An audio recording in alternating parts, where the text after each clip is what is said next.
የአሜሪካን ወታደራዊ የበላይነትና የአየር ቁጥር የሚፈታተን ዓለምን አስደንግጦ ለአዲስ ግጭቶች አብሳሪ የሆነ ክስተት ተከስቷል። ኢራን የአሜሪካን F-35 ተዋጊ ጀት መምታት መጣሏን ስትገልጽ፣ ይህ ድርጊት የአሜሪካ ወታደራዊ ኃይል የማትደርስበትን ምሽግ ያፈረሰ የድሮን ስርዓት የናደና አዲስ የኃይል ሚዛን የጀመረ ታሪካዊ ምዕራፍ እንደሆነ በኩራት ተናግራለች።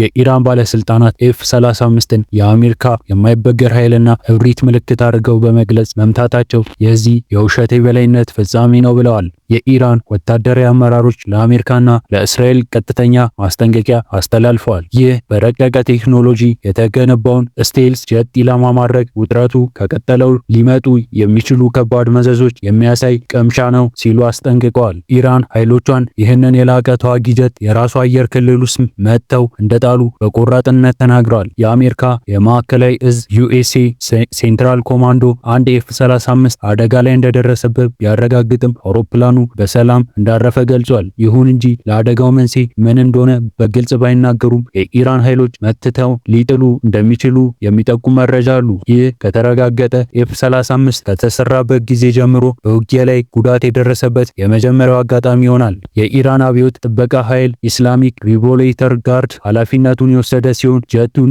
በመሬታዊ አየር ሚሳኤል ሲመታ የሚያሳይ ነው የተባለ ያልተረጋገጠ ቪዲዮ ይፋ አድርገዋል። ይህንን ድርጊት እንደ ስትራቴጂ ስኬትና ማስጠንቀቂያ አድርገው አቅርበውታል። ይህ ክስተት የተከሰተው ከየካቲት 28 ጀምሮ በተባባሰው ግጭት ውስጥ ሲሆን በዚህ ጊዜ ውስጥ አሜሪካ በርካታ ድሮኖችን አጣለች፣ የሰው ኃይል አጣለች። በተለይም ኢራን ከፍተኛ ኪሳራ እንደደረሰባት ገልጻለች። ሁኔታው የጦርነት ውድነትና አለመመጣጠን በሚያሳይ መልኩ ጎልቶ ይታያል። በአንጻሩ ሁኔታ ሲታይ አነስተኛ ዋጋ ባለው የኢራን ሚሳኤል $100 ሚሊዮን የሚያወጣ የአሜሪካ ስትራቴጂ ጀት ሊጎዳ መቻሉ የጦር ሜዳ ተጋላጭነት በተመለከተ ጥያቄ ውስጥ አስነስቷል። ይህ ደግሞ የአሜሪካ ወታደራዊ የበላይነት ሊፈታተን እንደሚችል የኢራን አቋም አጠናክሮታል። ዓለም በድንጋጤ ውስጥ ናት። ይህ ክስተት ከቀላል የአውሮፕላን መመታት በላይ ትርጉም እንዳለው ተረድተውታል። የኤፍ-35 ጀት መመታት ምሳሌው ትርጉም እጅግ የላቀ ነው። ለአስርተ ዓመታት አሜሪካ በቴክኖሎጂ የላቀነቷን የምታሳይበት ነው ተብሎ የሚገመተው ይሄ ጀት በተለይም በዘመናዊ ጦር አውሮፕላን ዘርፍ ኤፍ-35 የመጨረሻው የቴክኖሎጂ ፍጹምና መገለጫ ተደርጎ ይወሰድ ነበር። የማይታይ ባህሪ፣ እጅግ ዘመናዊ የሆነ የኤሌክትሮኒክ ሲስተሞች፣ የጦር መሳሪያዎች የታጠቀ በመሆኑ በማንም ሊመታ የማይችል የማይደፈር ምሽግ ተደርጎ ይታይ ነበር። ሆኖም የኢራን የይገባኛል ጥያቄና የአሜሪካ የተወሰነ ማረጋገጫ ይህን አመለካከት በአንድ ጀንበር አናውጦታል። ይህ ክስተት የመካከለኛው ምስራቅ የጂኦፖለቲካ ገጽ በከፍተኛ ሁኔታ ሊለውጥ ይችላል። የአሜሪካ አመራሮች በተለይም እስራኤል በራሳቸው ደህንነት ላይ ያላቸው እምነት ሊያናጋ ይችላል። ኢራን ያገኘችው ስነ ልቦናዊ ድል ለሌሎች ክልላዊ ኃይሎች መነሳሻ ሊሰጥ ይችላል። ሩሲያና ቻይና የአሜሪካን ወታደራዊ ኃይል ለመመታት የራሳቸውን ስትራቴጂ ሲያዘጋጁ ይህ ክስተት እንደ ምሳሌ ሊጠቀሙት ይችላሉ። በሌላ በኩል አሜሪካ ያገኘችው ሽንፈት ወታደራዊ በጀቷንና የቴክኖሎጂ ልማቷን እንደገና እንድትገመግም ሊያደርጋት ይችላል። የጦርነት ሕጎች እየተለዋወጡ መሆናቸውና ርካሽና ቀላል መሳሪያዎች ውድና ውስብስብ የሆነ የጦር መሳሪያዎች ሊያጠፉ እንደሚችሉ ይህ ክስተት ያሳያል። ይህ ደግሞ በዓለም አቀፍ ደረጃ የሚያካሄደውን ወታደራዊ ኢንቨስትመንቶችና ስትራቴጂዎች የሚቀይር ሲሆን የሚገርመው ነገር የዚህ ክስተት ትክክለኛ ዝርዝሮች አሁን ድረስ በጥርጣሬ ውስጥ ናቸው። ኢራን ሙሉ በሙሉ መምታት እንደጣለች ስትናገር፣ አሜሪካ ደግሞ አውሮፕላኑ በሰላም ማረፉን ገልጻለች። ሆኖም የጉዳቱ ምንጮችና መጠን እና አውሮፕላኑ እንዴት ሊመታ እንደቻለ የሚገልጽ መረጃ ግልጽ አይደለም።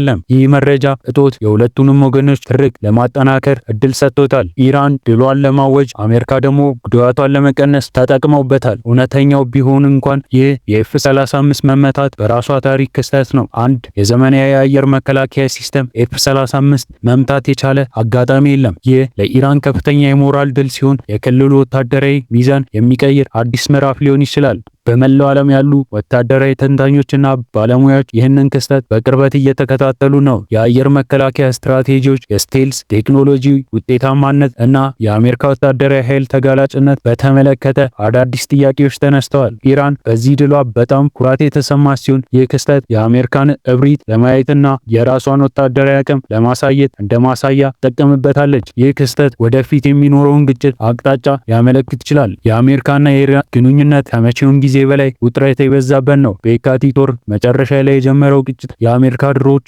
መመታትና የሰው ኃይል መጥፋት፣ የኢራን ወታደራዊ ኃይልም ከፍተኛ ኪሳራ እንደደረሰበት መገለጽ የሁለቱን ሀገራት የትግል ምሬት ያሳያል። የኢራን ሚሳኤል፣ የአሜሪካ F-35 መመታት የትግሉን ዋጋና ተፈጥሮ በሚያስደንቅ ሁኔታ አግልቶ ያሳያል። በአንጻሩ አነስተኛ ዋጋ ያለው ሚሳኤል እጅግ ውድ የሆነውን የጦር አውሮፕላን መጉዳቱ በጦር ሜዳ ላይ ያለውን የዋጋ አለመመጣጣን አሳይቷል። ይህ ደግሞ አሜሪካ በቴክኖሎጂ የበላይነት ላይ ያላትን እምነት ሊያናጋ ይችላል። የኢራን የይገባኛል ጥያቄ በርካታዎችን ጥርጣሬ ውስጥ ቢገባም የዚህ ክስተት ምሳሌ ትርጉም የማይካር ነው። ኢራን ራሷን እንደ ክልሉ ጠንካራ ኃይል ለማየት ይህንን አጋጣሚ ተጠቅማበታለች። የአሜሪካ የማይበገር አፈ ታሪክ በመፈተሽ ዓለም አቀፍ ደረጃ ያለውን የኃይል ሚዛን ለመቀየር እየሞከረች ነው። ይህ ድርጊት ለሌሎች ክልሎች ተዋናዮች መነሳሳት ሊሰጥ ይችላል። ለምሳሌ የኢራን ደጋፊዎች እንደ ሂዝቦላና ሁቲ የመሳሰሉ በአሜሪካ ላይ ጥቃቶችን ለመፈጸም የበለጠ ድፍረት ሊያገኙ ይችላሉ።